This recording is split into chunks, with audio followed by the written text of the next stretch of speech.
Students, good afternoon everybody. देखिए, जैसे कि हमने कल सेंटेंस का पार्ट 1 पढ़ा, ठीक है, और उम्मीद करता हूँ कि आप सभी ने अच्छे से पढ़ा होगा। देखिए, हमने सेंटेंस को स्टार्टिंग में क्यों पढ़ाया, क्योंकि बहुत से बच्चे आज के टाइम में नहीं जान पाते कि दिया हुआ सेंटेंस सिंपल है, कॉम्प्लेक्स है, कंपाउंड है, स्ट्रक्चर के आधार पर। तो इसलिए मेरी वीडियो जो मैंने स्टार्टिंग में डाली आपके लिए इस सेंटेंस की, ये पर्पस था कि आप सब अच्छे से सेंटेंस को पहचानो। उसके बाद तो आप देखते हो कि नाउन क्या है, प्रोनाउन क्या है। पहले तो सेंटेंस की नॉलेज होना बेहद जरूरी है। तो खैर, हमने जो सेंटेंस की पहली वीडियो में आपको समझाया कि सिंपल सेंटेंस क्या होते हैं, तो मैंने कहा कि सिंपल सेंटेंस वो होते हैं कि जब सेंटेंस में आपका एक सब्जेक्ट होता है और एक प्रेडिकेट होता है, चाहे वो कंपाउंड हो या नहीं हो, ओके, तो वे होते हैं सिंपल सेंटेंस। मैंने कहा था सेंटेंस के दो पार्ट होते हैं, एक सब्जेक्ट होता है और एक प्रेडिकेट होता है। सब्जेक्ट वो होता है जिसके बारे में हम बात करते हैं, और प्रेडिकेट वो होता है जो हमें सब्जेक्ट के बारे में बताता है, ओके। तो देखिए, फिर मैंने कहा था प्रेडिकेट का मेन पार्ट जो होता है वो हमारी वर्ब होती है। बिना वर्ब के प्रेडिकेट नहीं होगा, ठीक है ना, और बिना वर्ब के सेंटेंस भी नहीं होता। तो फिर मैंने कहा था कि देखो, एक सब्जेक्ट होता है और एक प्रेडिकेट होता है। कभी कभी ऐसा होता है कि दो या दो से ज्यादा सब्जेक्ट किसी एक प्रेडिकेट के लिए आते हैं, तो उन सब्जेक्ट को हम कहते हैं कंपाउंड सब्जेक्ट। फिर मैंने कहा था कि सब्जेक्ट एक होता है और हो सकता है कि वर्ब दो आ जाए, तो इसका मतलब दो प्रेडिकेट हो जाएंगे, तो वो प्रेडिकेट होगा कॉमन प्रेडिकेट, ओके। तो कल हमने सेंटेंस को इस तरह से जाना था, सिंपल सेंटेंस, ओके, ठीक है। तो ये सिंपल सेंटेंस था। देखो, तो अब हम आगे चलते हैं, ठीक है ना। तो अब हम आगे पढ़ेंगे सिंपल सेंटेंस से आगे। तो देखिएगा, मैंने एक सेंटेंस लिखा हुआ है, Mohan invited Sohan but Sohan decline his invitation, okay. कल हमने देखा कि जब हम सिंपल सेंटेंस पढ़ रहे थे तो एक से ज्यादा सब्जेक्ट किसी कंजंक्शन के द्वारा जुड़े हुए थे, या फिर प्रेडिकेट जुड़े हुए थे दो किसी कंजंक्शन के द्वारा। लेकिन आपने ये सेंटेंस देखा, इसमें आपने देखा कि सेंटेंस में दो सब्जेक्ट है, मोहन और सोहन। ये किसी कंजंक्शन से नहीं जुड़े हुए हैं, बल्कि ये दोनों सब्जेक्ट अपना अपना एक प्रेडिकेट लेकर आ रहे हैं। मैंने क्या कहा, इस सेंटेंस में आपने देखा दो सब्जेक्ट हैं और दोनों के अपने अपने प्रेडिकेट है। जबकि पहली वीडियो में जो आपने सिंपल सेंटेंस पढ़े उसमें कभी ऐसा नहीं हुआ कि दो सब्जेक्ट अपने प्रेडिकेट लेकर आ रहे हो, ठीक है ना। तो ये सेंटेंस ऐसा है, इसमें दो सब्जेक्ट है अलग अलग और दोनों के अपने अपने प्रेडिकेट अलग अलग हैं। तो ये सेंटेंस देखिए, अब उनसे अलग क्यों है, तो इसमें जो आपका कंजंक्शन है, इसमें जो आपका कंजंक्शन है वो जोड़ रहा है दो स्टेटमेंट को, ठीक है ना, वो जोड़ रहा है दो स्टेटमेंट को, जिसमें आपने देखा एक स्टेटमेंट तो है आपकी ये मोहन इनवाइटेड सोहन, और एक स्टेटमेंट है आपकी सोहन डिक्लाइन हिज इनविटेशन। तो जैसे कि यहां कंजंक्शन ना तो सब्जेक्ट को जोड़ रहा है ना ही प्रेडिकेट को जोड़ रहा है, यहां पर जो कंजंक्शन है वो सेंटेंस के दो स्ट्रक्चर को जोड़ रहा है जिसके सब्जेक्ट और प्रेडिकेट अलग अलग हैं। और हम कह सकते हैं कि यहां पर ये दो जो स्ट्रक्चर है ये दो सिंपल सेंटेंस है, और ये जो कंजंक्शन है बट इन दो सिंपल सेंटेंस को आपस में कनेक्ट कर रहा है। तो ये जो हमारा सेंटेंस होगा इसको बोल देंगे कंपाउंड सेंटेंस। यानी कि दो सिंपल सेंटेंस को जब कोई कंजंक्शन जोड़ता है तो कौन सा सेंटेंस होगा वो, यानी कि कंपाउंड सेंटेंस। जैसे कि हमने कल पढ़ा था, अगर कोई कंजंक्शन दो सब्जेक्ट को जोड़ता है तो कंपाउंड सब्जेक्ट, यदि कोई कंजंक्शन दो प्रेडिकेट को जोड़ता है तो कंपाउंड प्रेडिकेट। लेकिन यहां पर जो कंजंक्शन है सेंटेंस के दो पार्ट को जोड़ रहा है, तो ये क्या कहलाएगा, कंपाउंड सेंटेंस। तो ये सेंटेंस क्या हो जाएगा जी, कंपाउंड सेंटेंस। अब ये सिंपल नहीं रहा, ये कंपाउंड सेंटेंस हो गया, क्योंकि इसमें दो सब्जेक्ट अलग अलग हैं और दोनों के अपने प्रेडिकेट अलग अलग हैं, ओके। अब मैं आपको बताऊंगा, क्योंकि ये हमारा जो सेंटेंस है ये पूरा एक कंपाउंड सेंटेंस है, ओके। लेकिन इस कंपाउंड सेंटेंस के आपने देखे दो पार्ट है, एक तो है मोहन इनवाइटेड सोहन और एक है Sohan decline his invitation, sorry decline होगा, डेक्लाइन हिज इनविटेशन, दो पार्ट है। तो ये पार्ट वन, इसको हम बोलते हैं क्लोज। तो जो पार्ट होते हैं सेंटेंस के हम उनको क्या नाम से जानते हैं जी? क्लोज। तो फिर से बता दूं कि कंपाउंड सेंटेंस जब होगा तो उसके दो पार्ट होते हैं, उसको हम जानते हैं क्लोज के नाम से। तो अब ये क्लोज क्या होती है? तो क्लोज जैसे होती है, मैं आपको डिफाइन करता हूं कि close is a part of a sentence that has its own a subject and A predicate. तो मैंने फिर से कह रहा हूं कि क्लोज क्या होती है जी? क्लोज होती है, close is the part of a sentence that has its own a subject and A predicate. तो मतलब क्लोज सेंटेंस का वह पार्ट होती है जिसका अपना एक सब्जेक्ट होगा और अपना एक प्रेडिकेट होगा। कह सकते हैं कि क्लोज ऐसे ग्रुप ऑफ वर्ड्स होती हैं जिसका अपना सब्जेक्ट होता है और अपना प्रेडिकेट होता है। तो यहां दो क्लोज है, एक क्लोज है मोहन इनवाइटेड सोहन और एक क्लोज है जी सोहन डेक्लाइंड हिज इनविटेशन। और इन दो क्लोज से मिलकर कौन सा सेंटेंस बन गया जी? Compound sentence, compound sentence. Okay, अब यहां देखिएगा, मैं एक सेंटेंस और लिखता हूं, Mohan went to the park, Mohan went to the park after he had done his homework. देखिएगा इस सेंटेंस में भी आपने देखा Mohan went to the park after he had done his homework. तो आपने क्या देखा, यहां भी इस जो एक बड़ा सेंटेंस है इसमें भी दो स्टेटमेंट है, Mohan went to the park और after he had done his homework. तो यहां आपने देखा इस सेंटेंस में दो अलग अलग सब्जेक्ट हैं, इस सेंटेंस में भी दो अलग अलग सब्जेक्ट हैं, एक सब्जेक्ट है मोहन और दूसरा सब्जेक्ट है ही।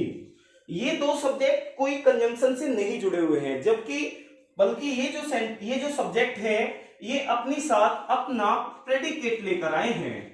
ये दो अलग अलग जो सब्जेक्ट हैं ये अपना अपना क्या लेकर आए मेरे भाई?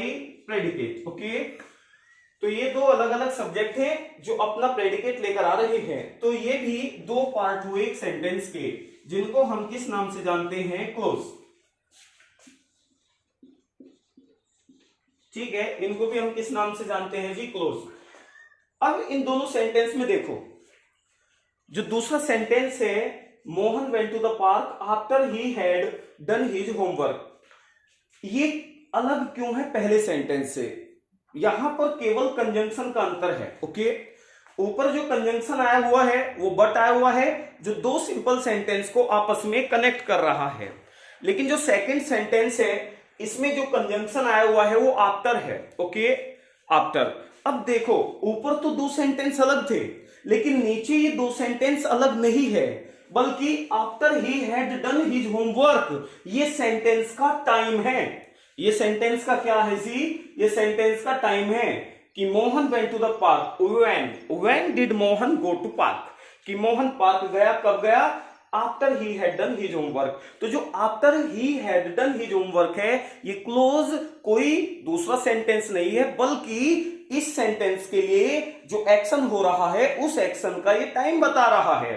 फिर से बता दूं, खैर अब हम ये देखेंगे इन दोनों सेंटेंस में चूंकि जो कंजंक्शन है वो दो क्लॉजेस को जोड़ रहा है।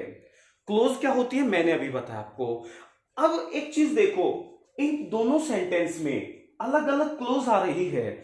आपने एक चीज देखी कि दोनों क्लोज में कोई भी सेंटेंस है उसमें जो दो क्लोज है, एक क्लोज तो कंजंक्शन के साथ आ रही है और एक क्लोज विदाउट कंजंक्शन के साथ आ रही है। ओके, फिर से बोल रहा हूं, इन दोनों सेंटेंस में जो दो क्लोज आपस में जोड़ी जा रही है, एक क्लोज तो कंजंक्शन के साथ है, जैसे but Sohan declined his invitation after he had done his homework.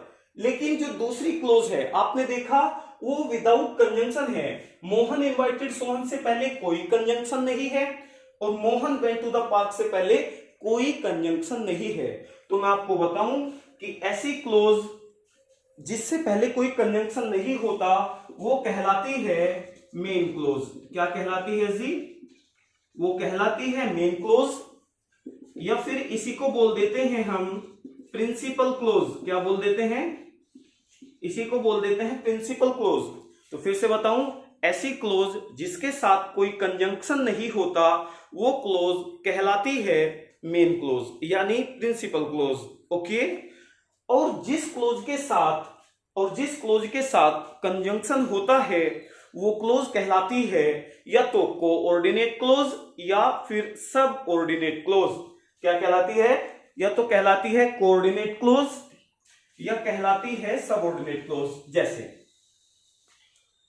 यहां मैं तुम्हें बताऊं कि आपने देखा जो ऊपर वाले सेंटेंस में क्लोज के साथ, यानी जो क्लोज है वो कौन सी क्लोज है जिसके साथ कंजंक्शन है? मोहन इनवाइटेड सोहन के साथ कोई कंजंक्शन नहीं है, तो ये क्लोज कौन सी हो गई मेरे भाई? ये हो गई आपकी मेन क्लोज। कौन सी हुई? Main close. लेकिन जिस क्लोज के साथ कंजंक्शन है, हालांकि मैं भी बताऊंगा, मैं लिख दे रहा हूं, ये क्लोज आपकी कहलाती है कोऑर्डिनेट क्लोज। कौन सी कहलाती है? Coordinate close. और नीचे देखो इस सेंटेंस में कौन सी क्लोज ऐसी है जिसके साथ कंजंक्शन नहीं है? Mohan went to the park के साथ कोई कंजंक्शन नहीं है, तो ये कहलाएगी आपकी कौन सी? Main close. बल्कि जबकि जो दूसरी आपकी क्लोज है वो आफ्टर से जुड़ी हुई है और ये है आपकी सब ऑर्डिनेट क्लोज। कौन सी मेरे भाई? सब ऑर्डिनेट क्लोज। ओके, देखेगा फिर। अब चलो, ये तो मैंने लिख दिया कि जिस क्लोज के साथ कंजंक्शन है, एक को कोऑर्डिनेट क्लोज लिख दिया और एक को सबऑर्डिनेट क्लोज लिख दिया। ओके, अब हम ये देखेंगे कि मान लो किसी सेंटेंस में दो क्लोज है, आप कैसे पता लगाओगे कि जिस क्लोज के साथ कंजंक्शन है वो कब तो होगी सबऑर्डिनेट और कब होगी कोऑर्डिनेट। ओके, तो इसके लिए मैं आपको बता दूं, इसके लिए हमको डिपेंड होना पड़ता है कंजंक्शन पर। ये बताने के लिए कि दी हुई क्लोज कोऑर्डिनेट है या सबऑर्डिनेट है, ये हमें पता लगाता है कौन? कंजंक्शन। ठीक है ना? तो मैं आपको बता दूं कि टाइप्स ऑफ कंजंक्शन होते हैं जिनके आधार पर हम ये पता लगा पाते हैं कि दी हुई क्लोज कोऑर्डिनेट है या सबऑर्डिनेट। चलो जी, मैं आपको बता दूं, ये तो आपको पता ही है, कंजंक्शन एक ऐसा टॉपिक है जो कनेक्ट करता है दो वर्ड को, दो फ्रेज को, दो क्लाउजेस को। यहां बात क्लाउजेस की हो रही है। खैर, उसके लिए आपको ये पता होना चाहिए कंजंक्शन होते कितने प्रकार के हैं। ठीक है ना? तो अगर आपको नहीं पता, मैं बता दूं, कंजंक्शन के दो टाइप होते हैं। कंजंक्शन का जो फर्स्ट टाइप होता है वो होता है कोऑर्डिनेट कंजंक्शन। कौन सा टाइप होता है जी? Coordinate conjunction. और जो आपका सेकंड टाइप होता है वो होता है सब ऑर्डिनेट कंजंक्शन। कौन सा होता है? सब ऑर्डिनेट कंजंक्शन। फिर से बता दूं, कंजंक्शन जो होते हैं वो दो प्रकार के होते हैं, कोऑर्डिनेट और सब ऑर्डिनेट। इन्हीं के आधार पर पता लगता है हमें क्लाउजेस का। तो मैं आपको बताऊं, जो कोऑर्डिनेट कंजंक्शन होते हैं, कोऑर्डिनेट कंजंक्शन की डेफिनेशन क्या होती है? कोऑर्डिनेट कंजंक्शन जो होते हैं वो ऐसे कंजंक्शन होते हैं जो दो सेम रैंक के स्ट्रक्चर को जोड़ते हैं। फिर से बता दूं, कोऑर्डिनेट कंजंक्शन वो कंजंक्शन होते हैं जो दो सेम रैंक के स्ट्रक्चर को जोड़ते हैं। सेम रैंक का मतलब समझते हो आप? सब्जेक्ट को सब्जेक्ट से, ऑब्जेक्ट को ऑब्जेक्ट से, एडजेक्टिव को एडजेक्टिव से, नाउन को नाउन से। ओके, तो वो होते हैं कोऑर्डिनेट कंजंक्शन। अब आपको ये पता होना चाहिए कोऑर्डिनेट कंजंक्शन होते कौन कौन से हैं। तो मैं तुम्हें बता दूं, कोऑर्डिनेट कंजंक्शन को याद करने की एक अच्छी ट्रिक होती है जिसका नाम होता है फैन बॉयज। क्या होता है? Fan boys. देखिएगा, जो कोऑर्डिनेट कंजंक्शन होते हैं, फैन बॉयज का मतलब होता है for and nor but, for and nor but और येट सो etc। तो ये आपके कंजंक्शन होते हैं फॉर, एंड, नोर, बट, और, येट, सो, ठीक है ना। इसको आप किस ट्रिक से याद कर सकते हो? फैन बॉयज, ठीक है जी, फैन बॉयज से याद कर सकते हो। किसको? आप कोऑर्डिनेट कंजंक्शन को। कोऑर्डिनेट कंजंक्शन कौन कौन से होते हैं? For, and, nor, but, yet, so, और, ओके। जबकि अदर देन कोऑर्डिनेट कंजंक्शन बाकी सब कौन से होते हैं? Subordinate conjunction. जैसे सबऑर्डिनेट कंजंक्शन, सबऑर्डिनेट होते हैं जी, इनको छोड़कर इफ हुआ, अनलेस हुआ, सिंस हुआ, एज हुआ, बिकॉज हुआ, दो हुआ, देन हुआ, एज हुआ, हु, व्हाट, व्हाई, ईटीसी। देखिएगा, जो आपके सबऑर्डिनेट कंजंक्शन होते हैं, इफ हुआ, unless, since, as, because, though, although, then, what, when, why, where. एक चीज बता दूं, जितने भी क्वेश्चन वर्ड कंजंक्शन का काम करते हैं सभी के सभी सबऑर्डिनेट कंजंक्शन होते हैं। फिर से बता दूं, कंजंक्शन हमारे सिलेबस में 2 टाइप्स के होते हैं, एक होता है कोऑर्डिनेट, एक होता है सबऑर्डिनेट। कोऑर्डिनेट कंजंक्शन जो होते हैं हमारे, वो 2 सेम रैंक के स्ट्रक्चर को जोड़ते हैं, सेम रैंक। जबकि सबऑर्डिनेट जो होते हैं वो ऐसी क्लोज के साथ आते हैं जो अपना मीनिंग पूरा करने के लिए मेन क्लोज पर डिपेंड होती है, ओके। तो जैसे यहां देखिएगा, अब यहां देखिएगा आप इन सेंटेंस में देखो। अब एक चीज बताओ मुझे, चलो मान लो आप कोई सब्जी बना रहे हो, ओके, सब्जी बना रहे हो, उसमें आपने नमक डाल दिया तो सब्जी कैसी होगी? मीठी? नहीं। तो जैसे आप नमक डालते हो किसी भी चीज में तो सब्जी तो नमक की होगी, ठीक है ना। आपने चीनी डाली तो वो मीठी भी होगी, ओके। तो इसीलिए अगर सेंटेंस में 2 क्लोज आती है तो हमें ये पता लगाने के लिए कि सेंटेंस में दी हुई क्लोज कौन सी क्लोज है, कोऑर्डिनेट या सबऑर्डिनेट, तो उसके लिए कंजंक्शन पर जाना होगा। आपने पढ़े कंजंक्शन 2 प्रकार के होते हैं, कोऑर्डिनेट और सबऑर्डिनेट। यदि किसी क्लोज से पहले कोऑर्डिनेट कंजंक्शन आता है तो वो क्लोज भी कौन सी होगी? Coordinate close. और यदि किसी क्लोज से पहले सबऑर्डिनेट कंजंक्शन आता है तो वो क्लोज कौन सी होगी? Subordinate close. तो देखो तो जरा मेरे भाई, ऊपर दिए गए दोनों सेंटेंस में कौन सी क्लोज आ रही है? जरा देखो, Mohan invited Sohan but Sohan declined his invitation. किस क्लोज के साथ कंजंक्शन है? आपने देखा, मोहन इनवाइटेड सोहन के साथ तो कोई कंजंक्शन नहीं है, तो ये क्लोज कौन सी हो गई? Main clause, principal clause, independent clause, okay.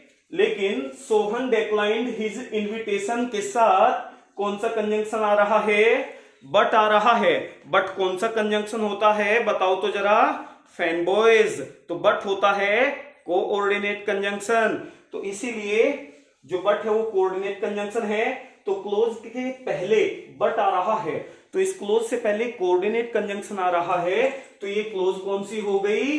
Coordinate close. और नीचे लिखी हुई क्लोज से पहले, मतलब नीचे जो सेंटेंस है, इस सेंटेंस में दूसरी क्लोज से पहले कौन सा कंजंक्शन आ रहा है? आफ्टर आ रहा है।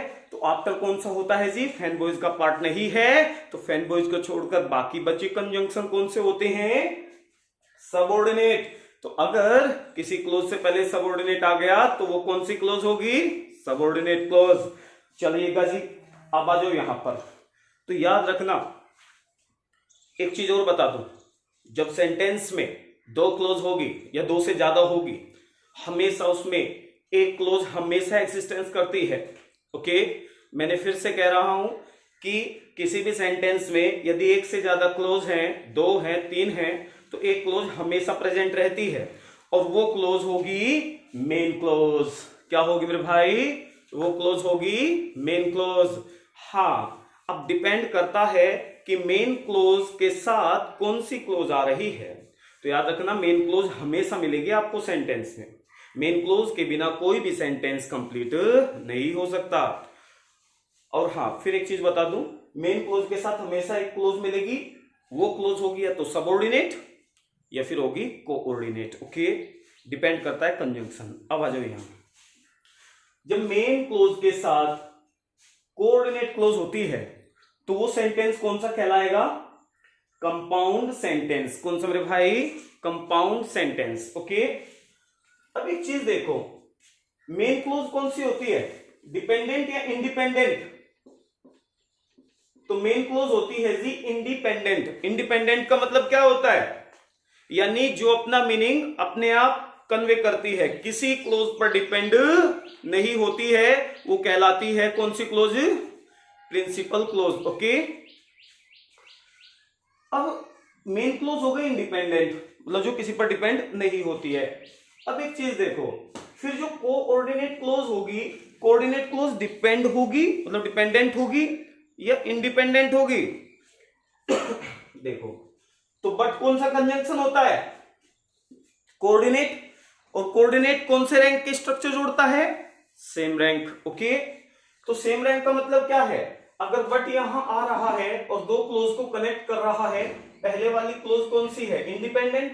तो अगर कोऑर्डिनेट कंजंक्शन सेम रैंक जोड़ते हैं तो बट ने भी यहां दो क्लोज को जोड़ा, पहले वाली क्लोज इंडिपेंडेंट होगी तो दूसरी क्लोज भी क्या होगी जी? इंडिपेंडेंट या डिपेंडेंट? इंडिपेंडेंट। तो इसीलिए याद रखना मेरे भाई, जो आपकी कोऑर्डिनेट क्लोज होती है वो कौन सी होती है? इंडिपेंडेंट होती है। ओके, इंडिपेंडेंट होती है। तो इसीलिए मैं तुम्हें कह दूं, कोऑर्डिनेट क्लोज मेन क्लोज का ही सब्स्टिट्यूट होती है। Okay, coordinate close main close का ही सब्स्टिट्यूट होती है, यानी कोऑर्डिनेट क्लोज भी मेन क्लोज की तरह ही इंडिपेंडेंट होती है। लेकिन जो आपकी सबऑर्डिनेट क्लोज होती है इसको बोलते हैं हम डिपेंडेंट। क्या बोलते हैं मेरे भाई? इसको बोलते हैं हम डिपेंडेंट। तो सबऑर्डिनेट क्लोज क्या होती है? डिपेंडेंट होती है। अब डिपेंडेंट का मतलब आश्रित होना, तो यानी जो सबऑर्डिनेट क्लोज होती है वो डिपेंडेंट होती है, यानी डिपेंड होती है अपना मीनिंग पूरा करने के लिए कौन सी क्लोज पर? मेन क्लोज पर। ठीक है ना? तो यानी जो सबऑर्डिनेट क्लोज होती है वो हमेशा डिपेंडेंट क्लोज होती है, जो अपना मीनिंग पूरा करने के लिए किस क्लोज पर आश्रित होती है? प्रिंसिपल क्लोज पर। ओके, तो स्टूडेंट्स अभी आपने पढ़ा कि जो कोई एक सेंटेंस होता है और उसके दो पार्ट होते हैं, ठीक है ना? कोई सेंटेंस होता है और उसके दो पार्ट होते हैं, तो वो पार्ट जो कहलाते हैं क्लोज कहलाते हैं। और क्लोज क्या होता है? Close is the part of a sentence that has its own a subject and A predicate. Close जो होता है वो सेंटेंस का एक ऐसा पार्ट होता है, ठीक है ना? क्लोज जो होता है सेंटेंस का एक ऐसा पार्ट होता है जिसका अपना एक सब्जेक्ट होता है और अपना एक प्रेडिकेट होता है। ओके, तो फिर मैंने तो आपको एक चीज बताई, जब किसी सेंटेंस में दो क्लोज होती है, जब किसी सेंटेंस में दो क्लोज होती है तो वो सेंटेंस सिंपल सेंटेंस नहीं होता, वो सेंटेंस या तो कॉम्प्लेक्स होता है या कंपाउंड होता है। फिर मैंने आपको एक चीज और बताई, याद रखना जब सेंटेंस में दो क्लोज आएगी हमेशा एक क्लोज जरूर आएगी जो होती है मेन क्लोज। क्या होती है भाई? मेन क्लोज, यानी प्रिंसिपल क्लोज, यानी इंडिपेंडेंट क्लोज। ठीक है ना? तो हमेशा सेंटेंस में एक क्लोज जरूर आएगी जो होती है मेन क्लोज, जैसे मोहन इनवाइटेड सोहन। और ये कैसे पता लगाए कि जो सेंटेंस में मेन क्लोज होती है उसका पता हम कैसे लगाए?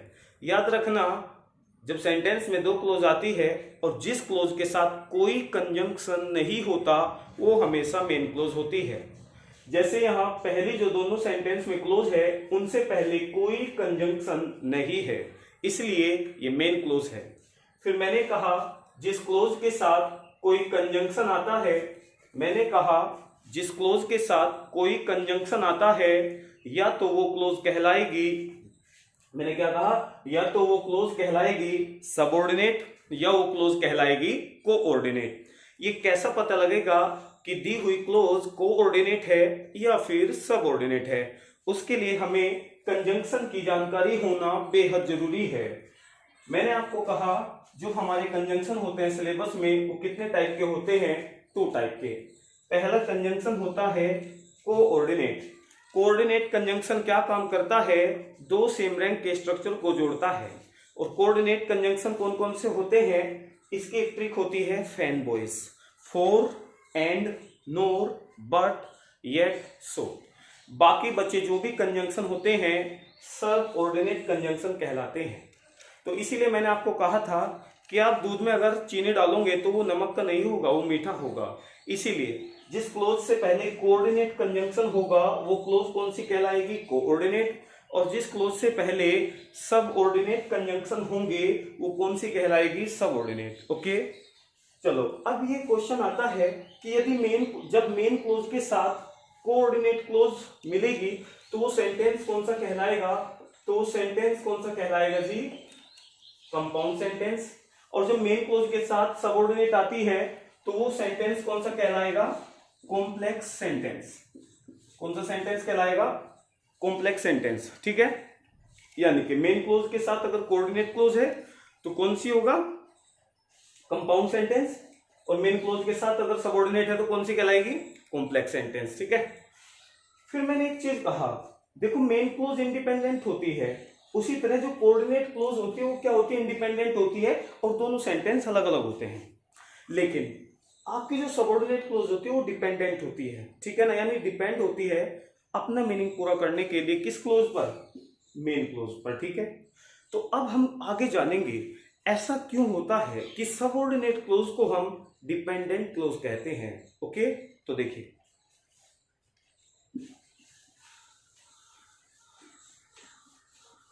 तो अब हम देखेंगे कि सबऑर्डिनेट क्लोज को डिपेंडेंट क्लोज क्यों कहा गया। जैसे मैंने एक सेंटेंस लिखा, they will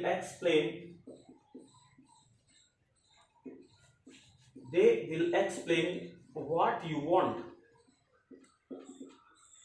ठीक है ना, एक मैंने सेंटेंस लिखा, they will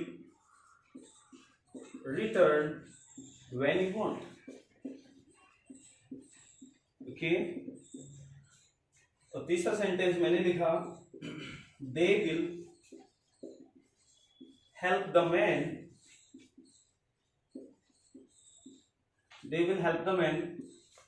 whom you want। Okay, देखिएगा, तो हमने 3 सेंटेंस लिखे। दे विल एक्सप्लेन, वो एक्सप्लेन करेंगे व्हाट यू वांट, जो तुम चाहते हो। ओके, अब एक सेंटेंस यहां देखिएगा, पहले तो ये देखो, ये दिए गए सेंटेंस सिंपल है, कॉम्प्लेक्स है या फिर कंपाउंड है। अभी मैंने कहा था सिंपल सेंटेंस की पहचान होती है कि उसमें ना तो कोई कोऑर्डिनेट क्लोज आती और ना ही कोई सबऑर्डिनेट क्लोज आती। सिंपल सेंटेंस में केवल एक सब्जेक्ट होता है और उसका अपना एक प्रेडिकेट होता है। जबकि कॉम्प्लेक्स और कंपाउंड की पहचान सबसे बड़ी ये है कि सेंटेंस में आपको 2 क्लोज मिलेगी। ओके, मेन क्लोज के साथ एक सबऑर्डिनेट या फिर कोऑर्डिनेट। जैसे यहां देखिएगा, they will explain what you want. मैंने पहले कहा था जो WH वर्ड कंजंक्शन का काम करते हैं, 2 स्टेटमेंट को कनेक्ट करने का, वो WH वर्ड हमेशा कौन से होंगे? Subordinate conjunction. जिस क्लोज के साथ कोई भी कंजंक्शन नहीं होगा वो कौन सी होगी? वो होगी आपकी मेन क्लोज। मेन क्लोज हो गई, और ये आपकी कौन सी होगी? सबऑर्डिनेट। तो मेन क्लोज के साथ जब सबऑर्डिनेट क्लोज होती है तो इस तीनों के तीनों कौन से सेंटेंस है? कॉम्प्लेक्स। फिर हमने पढ़ा कि जो सबऑर्डिनेट क्लोज है ये इंडिपेंडेंट क्लोज है। क्यों? चलो देखते हैं। दे विल एक्सप्लेन, मान लो मैंने एक सेंटेंस बोला, they will explain the matter, कि वे एक्सप्लेन करेंगे व्हाट विल दे एक्सप्लेन? कि मैटर। तो they will explain the matter, explain जो वर्ब है, एक एक्शन है, उसका ऑब्जेक्ट क्या हो जाता है? The matter. They will explain the story, object क्या हो जाएगा मेन वर्ब का? The story. एक वर्ड है नाउन। लेकिन यहां आपने देखा दे विल एक्सप्लेन, तो क्वेश्चन आ रहा है व्हाट विल दे एक्सप्लेन, कि क्या एक्सप्लेन करेंगे? तो आपने देखा व्हाट यू वांट, तो इस बार एक्सप्लेन जो वर्ब है इसका ऑब्जेक्ट कोई वर्ड नहीं है, ये पूरी एक क्लोज है। ओके, तो एक्सप्लेन वर्ब का जो ऑब्जेक्ट है वो पूरी एक क्या है? आपकी क्लोज है। क्योंकि एक चीज याद रखना, जब भी मेन वर्ब में व्हाट का रिप्लाई आप लगाओगे, जैसे मैंने कहा वह क्रिकेट खेलता है, क्या खेलता है? क्रिकेट। तो हमेशा मेन वर्ब के साथ व्हाट से अगर आप क्वेश्चन करोगे तो रिप्लाई में हमेशा ऑब्जेक्ट मिलेगा। ऑब्जेक्ट जनरली नाउन या प्रोनाउन होता है, तो इसलिए they will explain what will they explain. तो व्हाट का जो आपने क्वेश्चन मांगा, आपके सामने रिप्लाई आया व्हाट यू वांट। तो कोई एक नाउन नहीं है, मतलब एक वर्ड नहीं है, व्हाट के रिप्लाई में व्हाट यू वांट पूरी क्लोज आपका ऑब्जेक्ट का काम कर रही है। किसके ऑब्जेक्ट का मेरे भाई? एक्सप्लेन वर्ब का। तो ये जो क्लोज है ये कौन सी क्लोज कहलाएगी? फिर नाउन क्लोज। कौन सी क्लोज कहलाएगी? Noun clause. दूसरा सेंटेंस देखो, दे विल रिटर्न, मतलब वो रिटर्न होंगे। When will they return? अब ये थोड़े क्या रिटर्न होंगे, मैंने कहा दे विल रिटर्न, वापसी करेंगे। तो क्वेश्चन क्या आता है? कब? कब करेंगे वापसी? यानी इस मेन क्लोज में जो एक्शन हो रहा है उसके किसकी जरूरत है? हमें टाइम की, कि कब वापसी करेंगे। तो व्हेन विल दे रिटर्न। और याद रखना, जब भी मेन क्लोज में आप एक्शन के लिए वाई से रिप्लाई मांगोगे, व्हेन से रिप्लाई मांगोगे या वेयर का रिप्लाई मांगोगे, वो सभी एडवर्ब होते हैं। तो इसीलिए जो व्हेन यू वांट है, ये पूरी जो क्लोज है क्या बता रही है? टाइम। और ये टाइम किस एक्शन के लिए है? मेन क्लोज में जो आपका वर्ब लिखी हुई है रिटर्न। तो ये जो क्लोज है, क्योंकि ये टाइम बता रही है मेन क्लोज में लिखे हुए एक्शन की, तो ये कौन सी क्लोज हो गई? ये हो जाएगी एडवर्ब। क्या हो जाएगी? एडवर्ब। और नीचे देखो, they will help the man, way man की सहायता करेंगे। किसकी? जिसकी तुम मतलब चाहते हो। तो whom you want, किसकी चाहते हो? मैन की। तो whom you want पूरी क्लोज किसके लिए आई? मैन के। और मैन क्या है? नाउन। और नाउन के लिए जो वर्ड आता है वो एडजेक्टिव कहलाता है। अब यहाँ नाउन के लिए कोई वर्ड नहीं, पूरी क्लोज आ रही है। तो ये क्लोज जो कहलाएगी वो कहलाएगी क्या? Adjective close. क्या कहलाएगी? एडजेक्टिव। तो इसीलिए मैं फिर से बता रहा हूं, इन तीनों सेंटेंस में व्हाट, व्हेन और whom से जो क्लोज जुड़ी हुई है, पहले तो सबको पता है वो सबऑर्डिनेट है। अब मैंने एक स्टेप और आगे बढ़ाया और आपको ये भी बताया कि जो आपकी सबऑर्डिनेट क्लोज होती है वो तीन प्रकार की होती है, noun close, adjective close, adverb close. Okay, यदि कोई क्लोज सेंटेंस में सब्जेक्ट का काम करेगी, ऑब्जेक्ट का काम करेगी, तो वो क्लोज हमेशा क्या होगी? Noun close. क्योंकि सब्जेक्ट ऑब्जेक्ट का काम कौन करता है? नाउन या प्रोनाउन। तो इसीलिए अगर कोई क्लोज सब्जेक्ट या ऑब्जेक्ट का काम करेगी तो उसको बोल देंगे नाउन क्लोज। और यदि कोई क्लोज मेन क्लोज में लिखे हुए एक्शन का टाइम बताएगी, प्लेस बताएगी, रीजन बताएगी या मैनर बताएगी। रीजन, मैनर और टाइम, प्लेस हमेशा कौन सा पार्ट्स ऑफ स्पीच बताता है मेरे भाई? एडवर्ब। तो यदि कोई क्लोज मेन क्लोज में लिखे हुए एक्शन का टाइम बताती है, प्लेस बताती है, मैनर बताती है, तो वो हमेशा क्या कहलाएगी? Adverb clause. और तीसरे नंबर पर आता है कि जब कभी नाउन के लिए कोई दूसरी क्लोज आती है, एडजेक्टिव क्लोज कहलाती है। चलो खैर, ये मैंने बताया।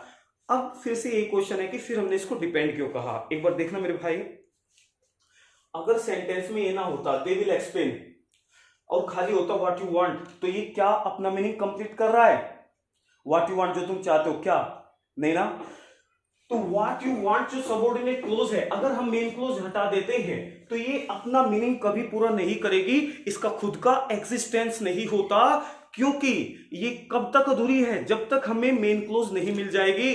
क्योंकि ये ऑब्जेक्ट है, अगर ऑब्जेक्ट है तो किसका ऑब्जेक्ट है? वर्ब का। और वर्ब हमें किस में मिलेगी? मेन क्लोज में। तो इसीलिए जो सबऑर्डिनेट क्लोज होती है उसका अपना खुद का एग्जिस्टेंस नहीं होता है, वो हमेशा डिपेंड होती है किस पर? मेन क्लोज पर। क्योंकि मेन क्लोज नहीं होगी तो आप किससे रिलेट करोगे? जैसे सेकंड देखो, they will return when you want. तो व्हेन यू वांट कौन सी क्लोज है? एडवर्ब, जो हमें क्या बता रही है? टाइम। किसका? मेन क्लोज में लिखी हुई एक्शन वर्ब रिटर्न का। अगर मान लो मेन क्लोज ही नहीं होता तो किस वर्ब का ही टाइम बताती?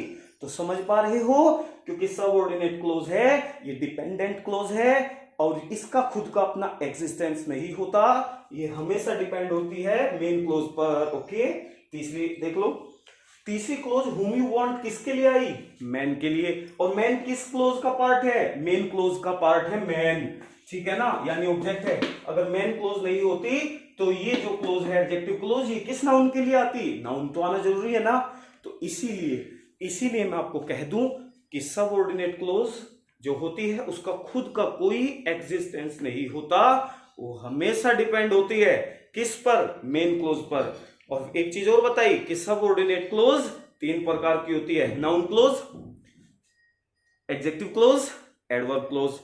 यदि कोई सबऑर्डिनेट क्लोज टाइम बता रही है, प्लेस बता रही है, मैनर बता रही है, या रीजन बता रही है मेन क्लोज में लिखे हुए एक्शन का, तो वो सबऑर्डिनेट क्लोज एडवर्ब होगी। और यदि सबऑर्डिनेट क्लोज सब्जेक्ट या ऑब्जेक्ट का काम कर रही होगी तो वो हमेशा नाउन क्लोज होगी। और यदि कोई सबऑर्डिनेट क्लोज किसी नाउन के लिए आ रही होगी तो एडजेक्टिव क्लोज होगी। ओके मेरे भाई, तो ये चीज हमेशा रखना, आपके एग्जाम में बहुत हेल्पफुल होगी। और मैंने स्टार्टिंग में ये सेंटेंस की वीडियो इसीलिए डाली कि आपका स्टैंडर्ड थोड़ा और बढ़ जाए, इंक्रीज हो जाए, ताकि आपको ये तो आइडेंटिफाई हो कि दिया हुआ सेंटेंस सिंपल है, कॉम्प्लेक्स है, कंपाउंड है। ओके, अगर आपको यही नहीं पता होगा तो आप फिर कैसे तो एग्जाम में एरर करोगे, ठीक है ना।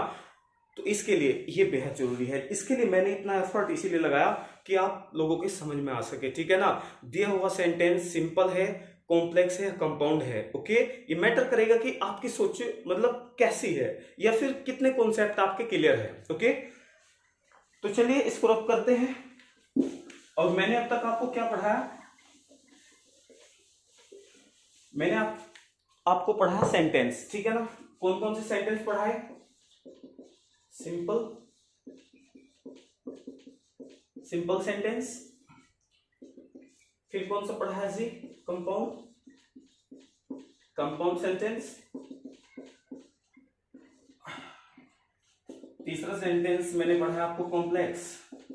तो याद रखना, आपका जो सेंटेंस होता है ना मेरे भाई, सेंटेंस होता है किसके आधार पर, स्ट्रक्चर के आधार पर, जैसे बोलते हैं हिंदी में रचना के आधार पर, ठीक है ना। खैर, तो जो सेंटेंस वाक्य क्या होता है, सेंटेंस एक ऐसा मीनिंग है जिसके द्वारा हम अपने विचार को दूसरे तक पहुंचाते हैं और दूसरे अपने विचार हम तक पहुंचाते हैं, वो होते हैं सेंटेंस। ओके, फिर सेंटेंस मैंने कहा स्ट्रक्चर यानी रचना के आधार पर, स्ट्रक्चर के आधार पर कितने प्रकार के होते हैं, 3, simple sentence, compound sentence, complex sentence. Simple sentence वो होते हैं जिसमें कोई ना तो कोऑर्डिनेट क्लोज होगी ना ही सबऑर्डिनेट क्लोज होगी। सिंपल सेंटेंस में केवल एक सब्जेक्ट होगा, उसका अपना प्रेडिकेट होगा। ओके, और फिर मैंने कहा जो कंपाउंड सेंटेंस होते हैं, कॉम्प्लेक्स सेंटेंस होते हैं। कंपाउंड सेंटेंस और कॉम्प्लेक्स सेंटेंस हमेशा वो सेंटेंस होंगे जिसमें 2 या 2 से ज्यादा क्लोज आ रही होगी। मेन क्लोज हमेशा होती है, बस फिर हमें ये देखना होता है कि मेन क्लोज के साथ कौन सी क्लोज आ रही है। यदि मेन क्लोज के साथ सबऑर्डिनेट क्लोज है तो कॉम्प्लेक्स सेंटेंस, और यदि मेन क्लोज के साथ कोऑर्डिनेट क्लोज है तो कंपाउंड सेंटेंस। ठीक है, तो चलिए यहां तक हमने किया। आगे फिर कल वीडियो लेकर आएंगे एक फ्रेज के ऊपर, छोटा सा टॉपिक होता है फ्रेज। आपने सेंटेंस पढ़ा, क्लोज पढ़ा, आगे फ्रेज लेकर आऊंगा। Okay, bye.